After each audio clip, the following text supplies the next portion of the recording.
Bismillahirrahmanirrahim. Assalamualaikum warahmatullahi wabarakatuh. Semangat perubahan, salam kedaulatan rakyat.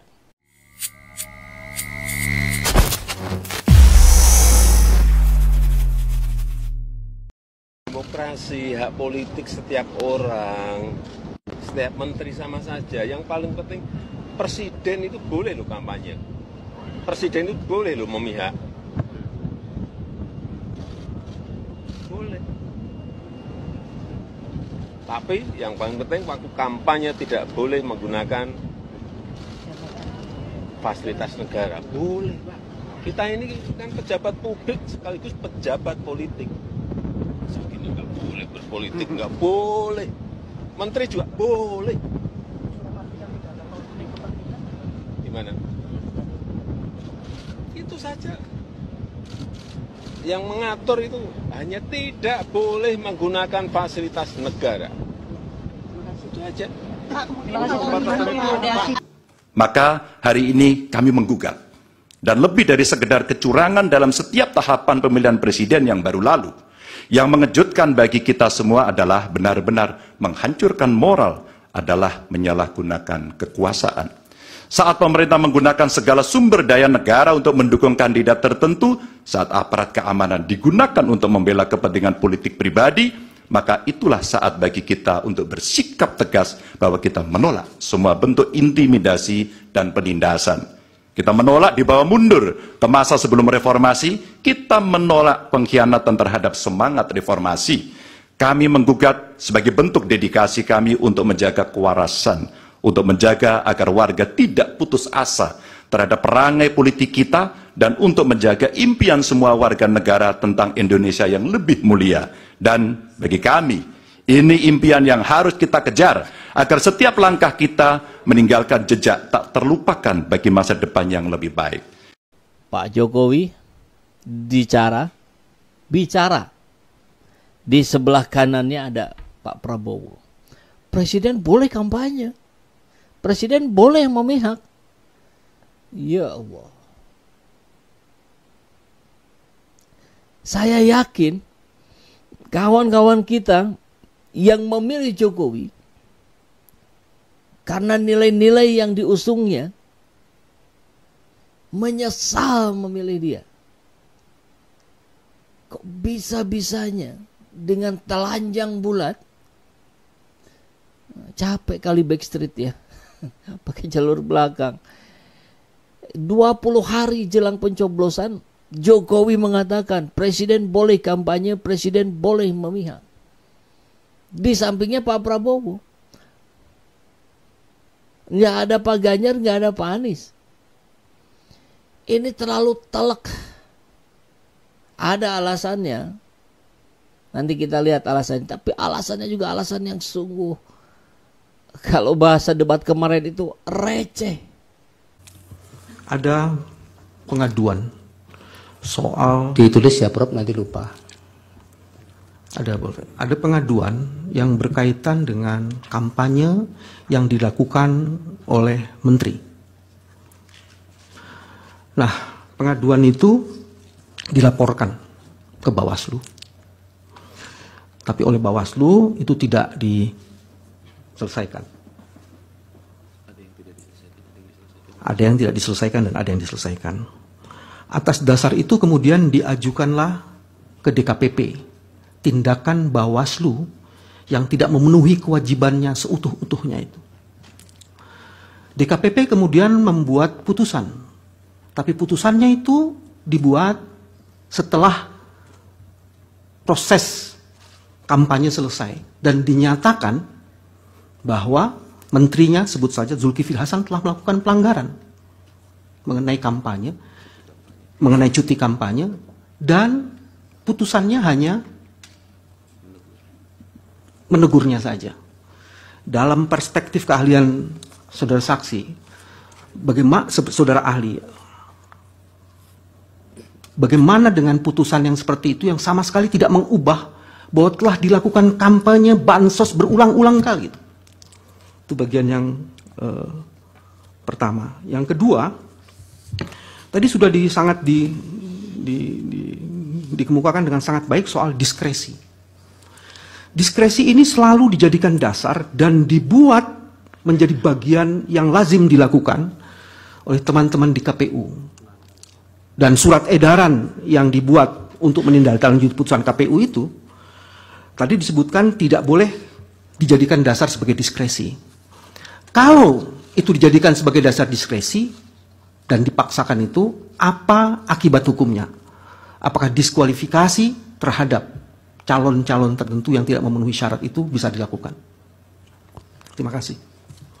Pak Refli, silakan. Iya, tadi saudara mengatakan bahwa penetapan Gibran itu adalah pelanggaran dari sudut hukum administrasi. Pertanyaan saya, seandainya pelanggaran ini tidak disengketakan, apakah kemudian pelanggaran tersebut kemudian dianggap menjadi sah begitu? Itu termasuk misalnya tidak, dan apakah masih bisa dipersoalkan di institusi seperti Mahkamah Konstitusi ini? Cukup ya, termohon silakan. Terima kasih kepada saudara ahli.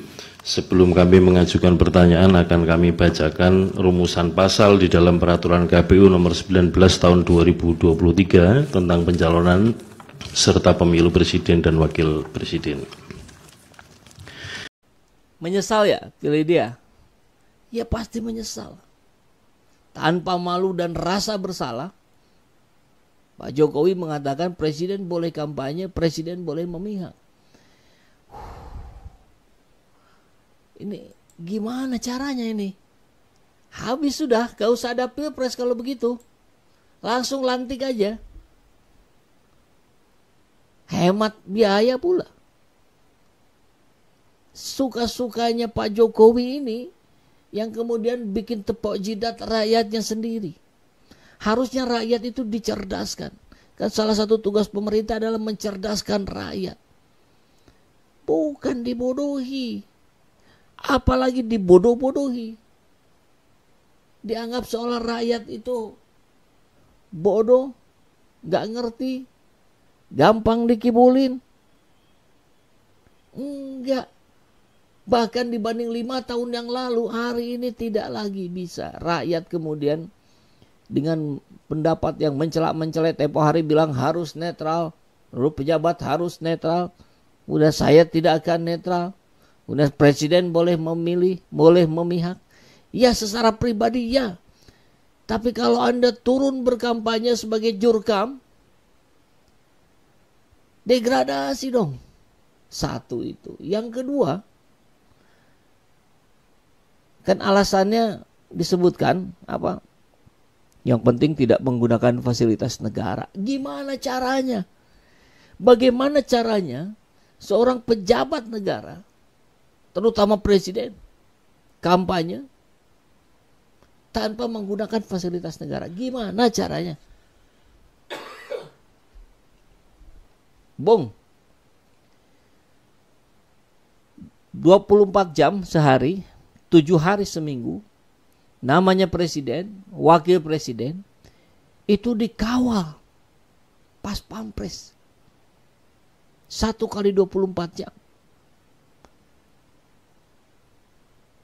7 hari dalam seminggu, gak ada liburnya, dikawal.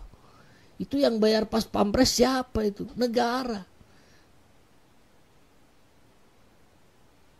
Pakai uang siapa? Uang rakyat. Jadi Pak Jokowi kita gaji untuk dia berkampanye. Kan sama dengan begitu dong. Kemudian juga kepada para pihak perlu disampaikan bahwa hari Jumat akan dicadangkan untuk pemanggilan pihak-pihak yang dipandang perlu oleh Mahkamah Konstitusi berdasarkan hasil rapat yang mulia para hakim tadi pagi. Yang pertama yang perlu didengar oleh Mahkamah adalah Saudara Muhadjir Effendi, Menteri Koordinator Bidang Pembangunan Manusia dan Kebudayaan Republik Indonesia. Kemudian yang kedua, Bapak Airlangga Hartarto, Menteri Koordinator Bidang Perekonomian 3, Ibu Sri Mulyani Indrawati, Menteri Keuangan. 4, Ibu Tri Risma Harini, Menteri Sosial. Dan 5 dari Dewan Kehormatan Penyelenggara Pemilu. Jadi 5 yang dikategorikan penting didengar oleh Mahkamah.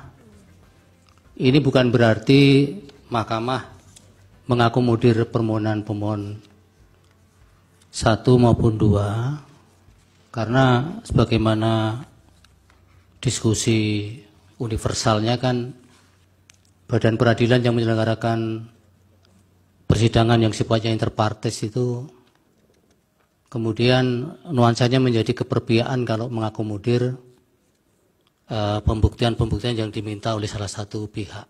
Jadi ini semata-mata Pak Uto untuk kepentingan para hakim. Jadi dengan bahasa sederhana, permohonan para pemohon itu sesungguhnya kami tolak, tapi kami mengambil sikap tersendiri karena jabatan hakim memilih pihak-pihak ini dipandang penting untuk didengar di persidangan yang nanti mudah-mudahan bisa didengar di hari Jumat